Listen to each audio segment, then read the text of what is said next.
Hello, and welcome back to the Goodness Margin, the place where we find margin for the good things in life. Today, I'm answering your questions that you have asked me on social media. The question that I've received is, what do I do about car clutter, especially with kids? So I have 4 quick tips for you. Number 1 is going to be to not have many things that consider the car their home.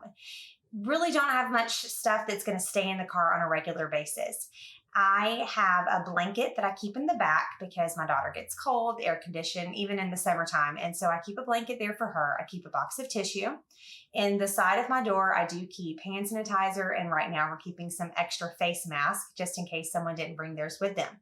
So that's what I keep in the car. In the glove box, all that I have is our registration, those types of paperwork, the manual for the car, the stuff that I need there. And then in the center console, I have these little bags. You can find some similar bags linked on my website that I keep the things that are important, the things I'm going to need to get to. So for example, I've got some extra headsets. It never fails that you get in the car for a trip and someone has forgotten theirs. So I keep those in here. I have a first aid kit. You never know when you're going to need this, so it's great to keep that on hand. And then in here, I have some little toothpick things, and I have some cleanser cloths for my glasses. So teeth and eyes are in this. And so those are the only things that I allow to stay in the car as the car being their home. So that way, in tip number 2 is you're going to pull the trash and anything that doesn't belong in the car, pull it out every time you get to your house. It's the times that I don't do that and I get back in the car and there's a Starbucks cup or one of the kids have left part of a snack, I really regret not taking the time to do that. And so every time we get out of the car, you would think the kids are sick of hearing it by now. I mean, maybe they are, but they need to be reminded, get your trash, pick up your stuff, and let's carry it back in the house.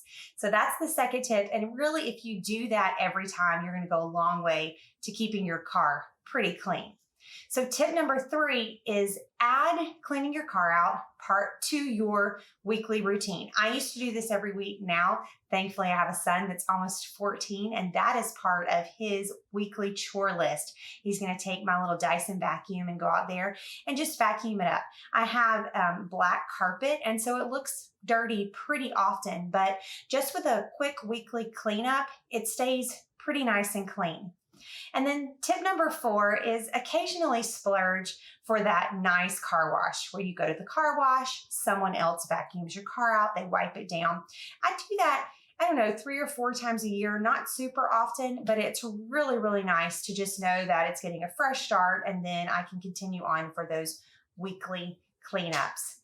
It is really great to get in your car and to not be in an environment where it's super messy, and especially if something is left there that might start to smell bad or something like that. And I encourage you that you can do it. You can keep your car neat and tidy. I know it's something that I am consistently striving for, not always hitting that mark, but just trying to keep that environment clean. I hope these quick tips will help you to keep your car neat and tidy. Even if you have little kids, they can be a part of helping to keep that space clean. If you've enjoyed these videos, I would love for you to subscribe, hit the bell so you can be notified when there are new videos. And together we can find more margin in our lives for the good things.